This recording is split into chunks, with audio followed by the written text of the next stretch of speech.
A couple of rules for today. One of them is this is going to be very interactive, and Ahmed has been kind enough to give us open access to giving frank and candid responses, so I think that's great.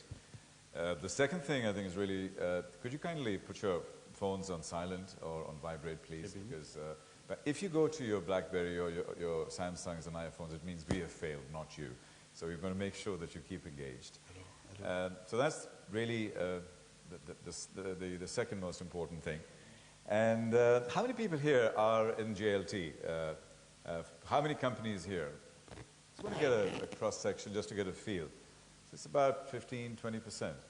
That's very interesting. I thought it would be much greater, but why aren't you there is going to be one of the questions we ask today. Excellent. Because he wants to get his 10,000 number, and there are at least a few hundred SMEs here that should move, so we'll get closer to the 8,000 number today. And Ahmed, you know, it's exhausting sometimes when I hear you speak in terms of the amount you're achieving and the speed at which you're achieving. It just simply defies gravity. It just doesn't make any sense. However, you're doing it, and it's real, and it's there every single day of your life. Let me just take a flashback into the early part of your life. Before you continue, you said 15% of JLT are here. I'm actually happy about that. That means they're working night and day. DGCX is almost 24/7. It's hard for them to come here. You look at the Gold Souk. Try an event at the Gold Souk. You will not get them to go to JLT. It has to be close to the Gold Souk. But that's changing. We've taken some of their big players into Almas, Gold, and Silver Tower, and the other areas as well, and the refineries. But the reason that not many of them here, I'm surprised that there are 15% here. Why aren't you working? Anyway, you know me, you're going to get I'm a columnist in KIP Report. You get on my news and all that, and you know, you can send your colleagues. Unless you've delegated, fine. Yeah, and if you're following Ahmed on Twitter, I suggest you don't. That's a roller coaster ride. It's distracting. Okay, your question, please. My question was, going back to your early days, what is the engine that drives you? What was the early days in your life that shaped you to be what you are today? Family, education, an incident in your life. What made you what you are today? Well, because of the name I hold, not the last name, but the full name, Ahmed Bin Sulayem, that put a lot of pressure on me. Simply because the founder and the co-founder of UAE is Sheikh Rashid bin Said Al Maktoum, late Sheikh Rashid bin Said Al Maktoum, and the founder is, as everyone knows, is Sheikh Zayed bin Sultan Nahyan. The first Minister of State was Ahmed bin Sulayem. So I was the joke of the family. Every time I make a mistake, from the year 4 years old to kindergarten, even my late grandfather from my mother's side, who passed away, I think when I was 5 or 7 years old, because I didn't say a word in Arabic. And he picked me up and told my mother, "What did you do to the child? He doesn't speak Arabic." And I didn't, you know, in Arabic it's customary to touch the nose when you say hi, just like in New Zealand, when you say hello. But instead I went to my grandfather and I shocked him by saying, "High five." And this was what, 1982 maybe or something, and he picked me up and told my mother, "This is not Ahmed saying. This is Jimmy Carter, you brought me here. Send him back."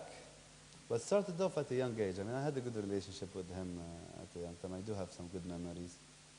But between my uncles, not from my mother's side, they were a bit more mellow and calm, which kind of I take from a lot. And I had to adapt because that's the introvert side. The world we live in is an extroverted world, and I had to adapt to that. And once I adapted and know the ropes and all that, I think it added some confidence later in my life. But talking about my uncles, you have to understand, how do I put this? My father, the pioneer of the first free zone, which we just beat. I had to beat it so I can be acknowledged. So Javza was beaten, what was it, 3 months back? That's right. 4 months back, we beat their numbers. The expectations for me to be complacent or the management to relax, no way. That's the foundation for more. But the key question, Ahmed, no, is... no, I'm coming to that. okay. I'm coming to that. I'm coming to that. Right. But people understand what's underneath the iceberg. They understand the situation. So then you have my uncle Muhammad, who, despite all challenges, held on to his Toyota Celica, sold his Rolex watch according to his story. I think he was funded by his cousin, Sheikh Ahmed bin Hamdan al-Nahyan, for these races, but his story, not my story.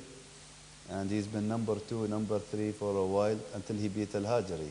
And competition in these places gets too fierce. In Qatar, they made a mistake. And Al-Hajari, who used to be always number 1, he cherishes competition. Unfortunately, he had a confused brother or cousin who pulled a rock in the middle of the race. And the way rally racing is done is that you have trials. You can't really go for it and expect to have great numbers until you have trials. And in these trials, you don't put in your mind that someone will come in a four-wheel and put a rock in the middle. That almost ended my uncle's life. He got out of hospital. He still has the metal in his neck. He could have been paralyzed. Al-Hajari and Qatar apologized for the incident, but my uncle came back to racing and broke so many records that it actually impressed Kimi Räikkönen so much that he switched from Formula to rally, and after winning a few championships, he came back to the Formula racing. That's something I wouldn't do. I'm in DMCC, JLT. If I ever leave, it will be probably in the hotel business or something. I'm getting to your point now. I don't want to bore you for that. My uncle Ahmed Bin Sulayem was one of the founders of DTCM. His probably top moment is when the recession kicked in. He forced Jumeirah International, Atlantis, the big boys, to slash prices 50% when the recession just kicked in. And they were happy with the rates. People were paying and all that. And he said, nope, by rule, you slash the prices. The minibar, the food, service, everything by 50%. Why? To keep the footfall coming. He saved Dubai when it comes to tourism coming in here. So he preempted that. These are things I learned from best practices. With my father, there's a free zone, there's the port stories. I think that's pretty much well documented. So what created the spark? There was a spark.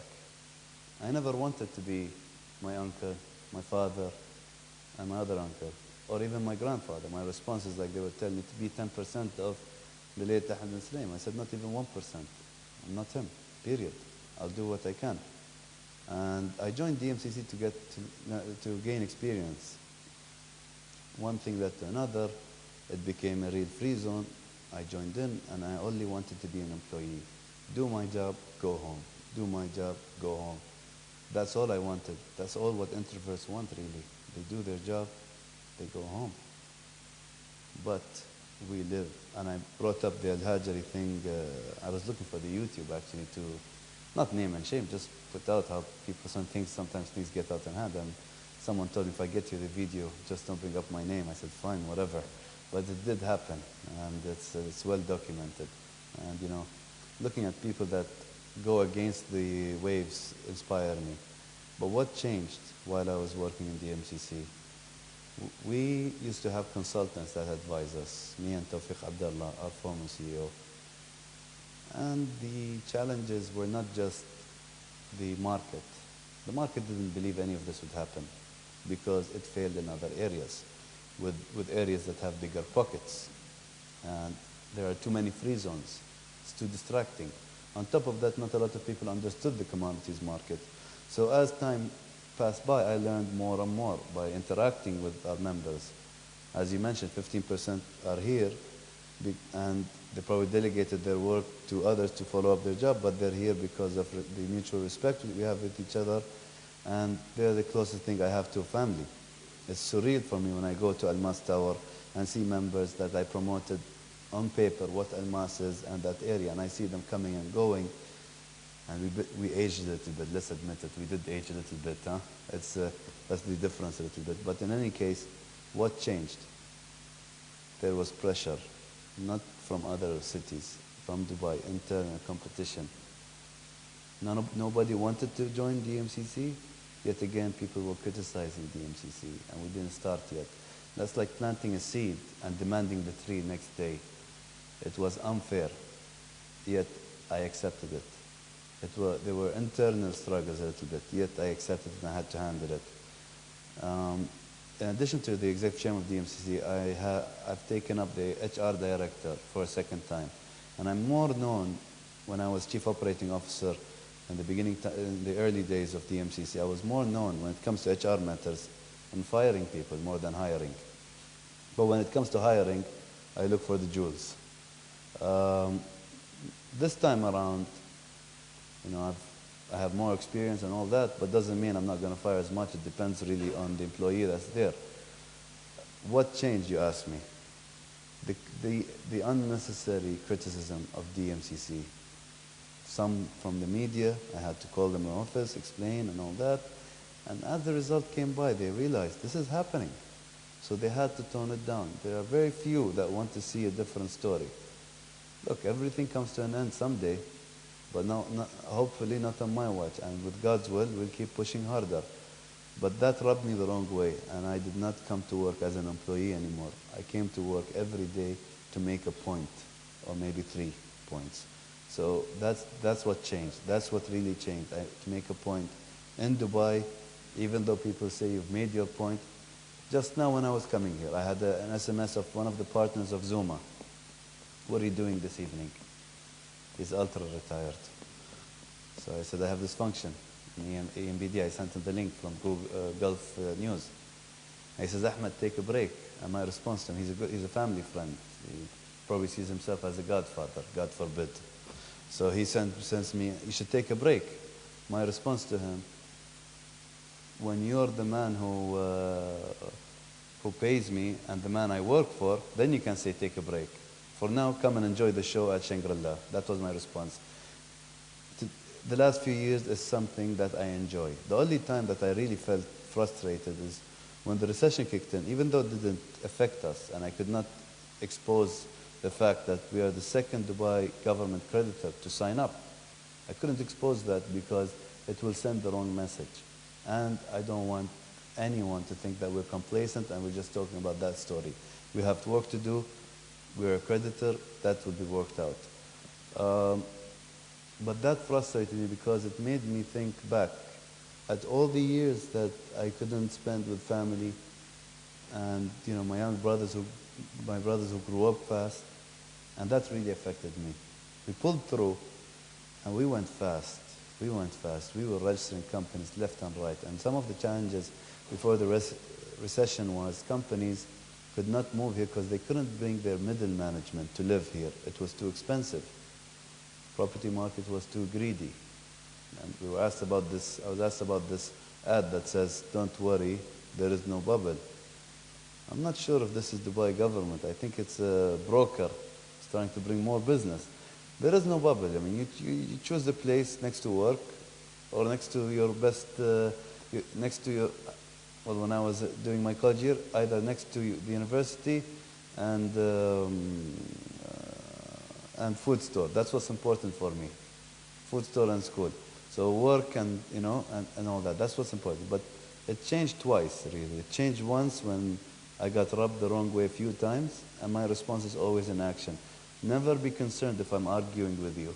Be concerned when I'm quiet because you don't know what will happen. Sometimes I don't know what will happen. The second time around is when the recession kicked in, and it's as if Dubai was the worst thing that ever happened.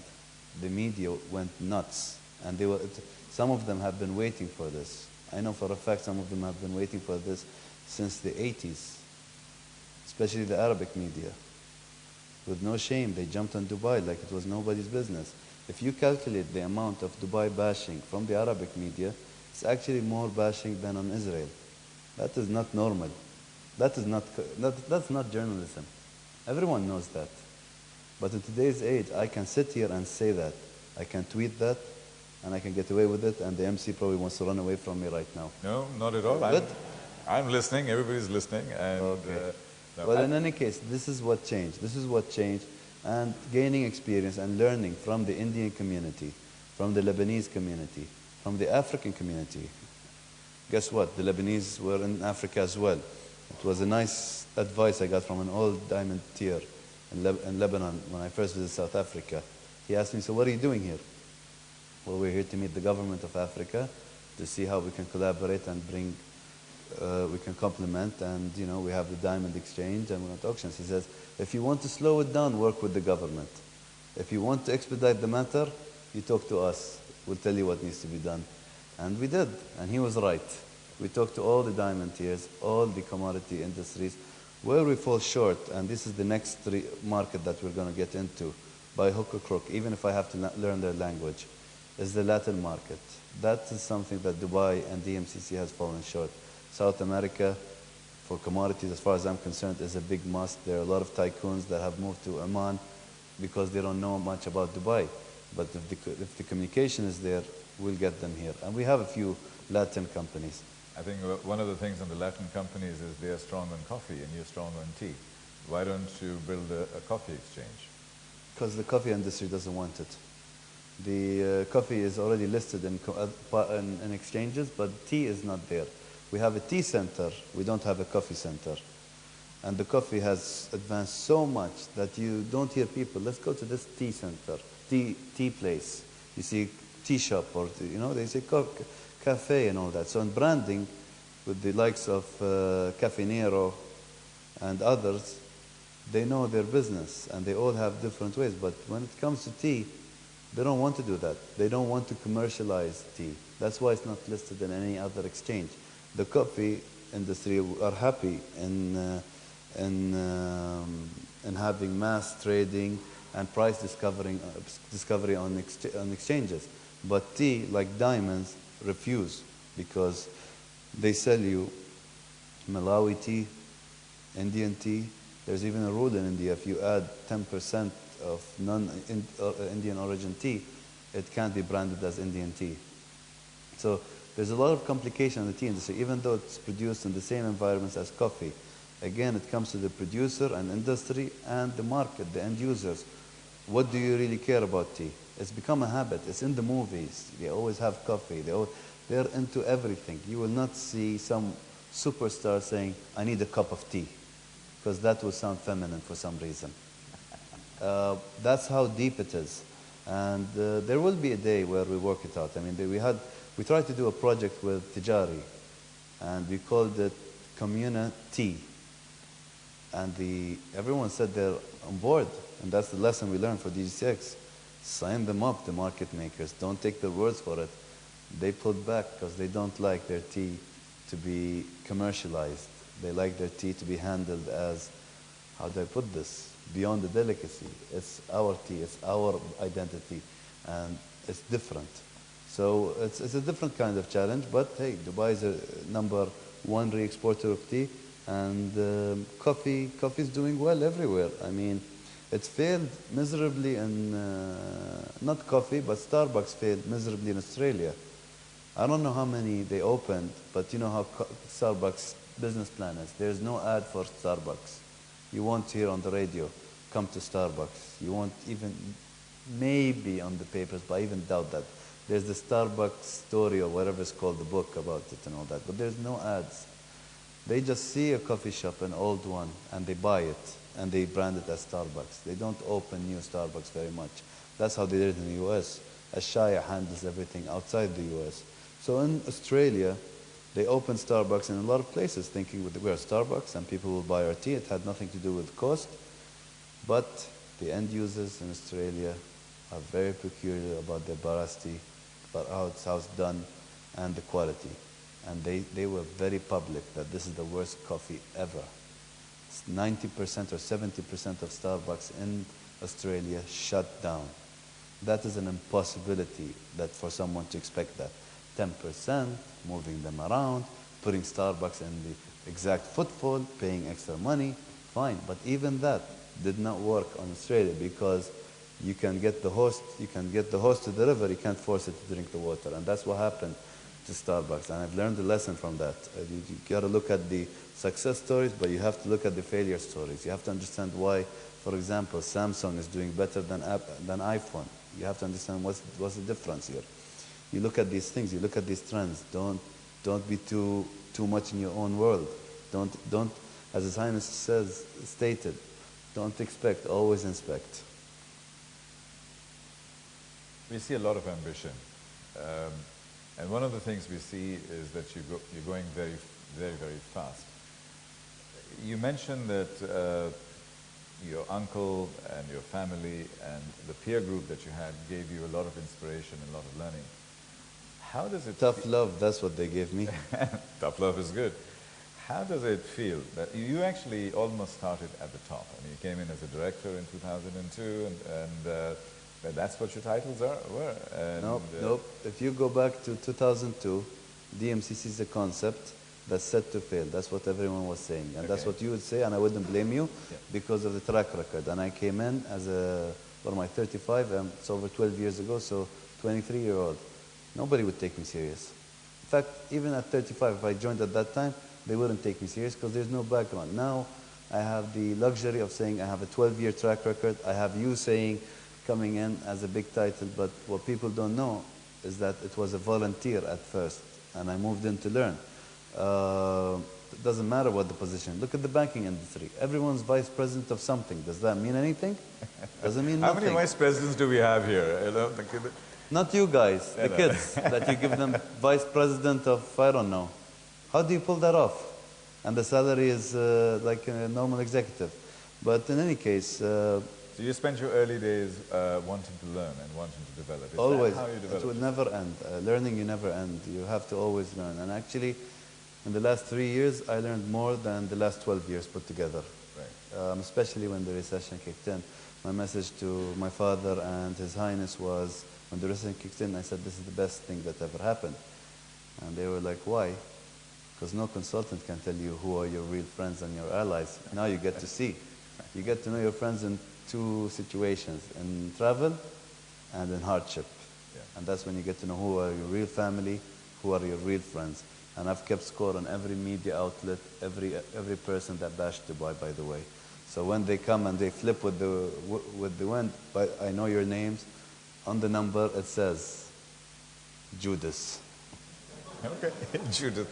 Is there any media here? I don't care. No, I know. It's not an issue at all. Now, what we're trying to understand, Ahmed, and I think I'm fascinated by your story, and one of the things is the human side of you. A lot of people here are entrepreneurs, they're SME organizations. They'll go back tonight and they'll be thinking, my God, what do we have to do to become bigger, and how do we visualize something much, much bigger than that? You said you started with something which bigger than anything that people would normally expect, normally. I have a feeling that they want to make sure that they cover their costs and make a good profit and keep that consistent. If that's all it is, then that's good. But I'm assuming. I mean, is there anyone trying to be the next George Soros and Buffett? How many people here who are not millionaires, so we won't go to who want to be millionaires? No, but you said bigger than, everything. I doubt that. They want to have a consistent profit-making business. It's not always about money, it's about making a difference. That's what I feel. I don't agree with you. I feel that a lot of people are coming into business to make a difference, to have a different angle. It's not about money. I'm not suggesting it's only money. You just said it, so I corrected. So I'm just saying. And there's no hands. There's no hands here. Nobody wants to be Warren Buffett. No, forget Warren Buffett. Does anybody want to be a millionaire here who's not currently? Okay. There's 1, 2, 3, 4. Don't be shy, because is that it?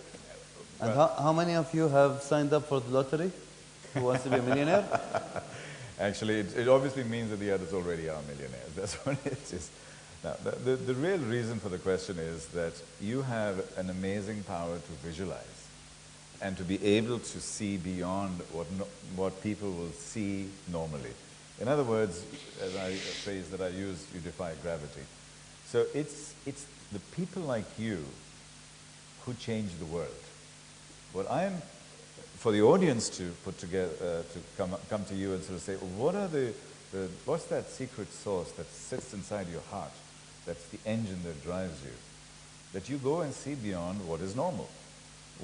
Because everything you have been doing, at the speed at which you're doing, and at the scale at which you're doing, it's beyond normal behavior. No consultant can ever guess you. So I'm going to ask you a question later. What are you going to do when you're 75 years old? But that's coming much, much later. Today, how do you visualize? So if I give you It's like 6 questions. Can I answer the no, first one in case I want to answer for all the questions so you can answer. No, all no, of them. ask one by one. It's All okay. right, I'll ask you one by one. I am very comfortable here. If the sun rises, I won't be bothered. Don't worry. So what was the first question again? I have no idea. I've forgotten. You see the problem? But you said, you know, what makes me go at that speed? It's men like Mohammed al-Abbar, for example. You look at his story and the challenges he had to face. He IPO'd his company before there was a stock market. Who does that? He does that. He almost brought in the Donald Trump show for A'mar. It's a great branding movie, TV series, and it is to promote employees of what it's about awareness. Really, I think the most influential person in my working environment, really influential, leave the critics. I have to thank the critics for making me what I am, aggressive, bullish, and sometimes a big jerk, but I'll thank them for that. But the person I really learned from at how to handle difficult situations, interviews, and all that is none other than Mohammed al-Abbar. I tell you right now, every meeting he sits in, it might be about, you know, bouncing ideas and we come up to a conclusion. Isn't that the assumption? It's never the case with him. He already knows what he wants. He's going after a target. He preempts exactly what's going to be told to him, and that's every single meeting Mohammed al-Abbar goes to. He will deny it, of course, but I've seen it happen. I had a difficult time with the gold bullion coin, I can tell you that. And the only way I got them to agree to give us the image of the gold bullion coin, let me show you. Let me show you what people in Dubai have to go through. And it wasn't Abbar. Let's say it's the lawyer from Syria whispering in his ear. They wanted the lump sum fee or royalty fee to use that image on a gold bullion coin. So not them, the lawyer. And the lawyer says it's not Abbar, of course, they were supportive, it's the shareholders or the board. And the board did stop his show, which he wanted to do as Donald Trump. They voted it out. Abbar has to respect the board of directors, has to respect the shareholders. So it took me like 4 or 5 months till I put my foot down and told them, enough is enough, I'm going with this. And I gave Abbar the reason. He said, thank you. He actually thanked me because he knew no one can argue the case. Mind you, the 4 or 5 months was because I was making sure His Highness Sheikh Khalifa bin Zayed's image is up to standard. So in parallel, I let them do their thing, the process. But I did learn a lot in IMD, which used to be Nestle for executives from Nestle, but then they made it into a spin-off for executives. And executives from Rio Tinto, Salat, ADNOC, all of people go there, and they come up with something. And I came up with what I came out from, the person that went there and left is 2 different people. When I went there, I always questioned when people were bothered by the way I handled matters. When I went there, everything they talked about was unorthodox, and you know how a good example is that clothing store, Zara, which basically beats its competition by taking the best practices from industries that has nothing to do with the clothing industry. DHL, I think FedEx, other industries that nothing to do, but it is about the speed, getting the product to the end users at a phenomenal speed. You talked about speed. The reason I have to keep going fast is the minute His Highness notices I slow down, just like his horses, puts them aside. So seriously, he treats us as his horses. He loves horses. But the old horses go somewhere else afterwards. So those slow horses, let me put it that way. So we got to stay fit. I do take supplements. And how do I put this? I try to balance out the workout. I had a conversation with Sheikh Ahmed Saeed about 4 days ago. And, you know, it's a weekend. He doesn't like to talk about work a lot during the weekend. I mean, especially if it's me who's calling, because I'll talk from one commodity till the end, pretty much how I'm bothering you right now. So he said, so how's the gym with you, Ahmed? I said, awful, because I can't be consistent in it. I like consistency. But I was looking forward to this. That's why tonight I'm here, and you have any Q&A in mind, anything, I'm all yours today. And I'm on Twitter. It's at Ahmed Bin Sulayem. Don't look at the Instagram, that's for fun. LinkedIn is the serious one. And Twitter also, I respond to anybody. And I block anybody as well, so don't get too cocky with your questions or accusations. But really, it's Mohammed Al-Abbar, really, because he always went to work with an urgency. There's a nice interview with Mohammed Al-Abbar, which was like a month or 2 or 3 months after the delivery of Burj Khalifa, 2-page about his next chapter in life.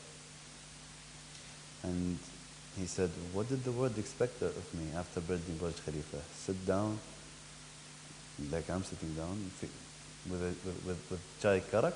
No, I need to work. I can't sit at home. That's too depressing. So the next thing is commodities. And he was ahead of the curve. We were also in Africa. He's in Africa. We as DMCC are in Africa. We have close ties with Angola, Namibia, South Africa, and Zimbabwe. Even though Zimbabwe had challenges, sanctions, Abbar at the same time also as a private investor took risks by going there. But his justification is, why should I wait when it's all clear? Stand in line? No, I want to be ahead of it. I want to build the relation. So he likes to be ahead of the curve all the time. And from property, developing JLT, he was a big inspiration. He still is. To commodities, he's also an inspiration for someone that jumps into an initiative that he didn't have a lot of background in. But if it makes sense, if you understand supply and demand, if you understand incentives, then you pretty much can do a lot of things in this world. And the tools you have in this era are 1,000 times more than when I started in 2002. We didn't have BlackBerries. In fact, I was afraid of BlackBerry. They told me, you get your emails in a phone. I'm like, that's scary. I'm not having BlackBerry. I boycotted BlackBerry for 2 years, and then for the wrong reason, I got the BlackBerry, not for work reason, let's put it that way. And the nice thing is, you get back to your office, you don't touch your PC. It looks sad all alone.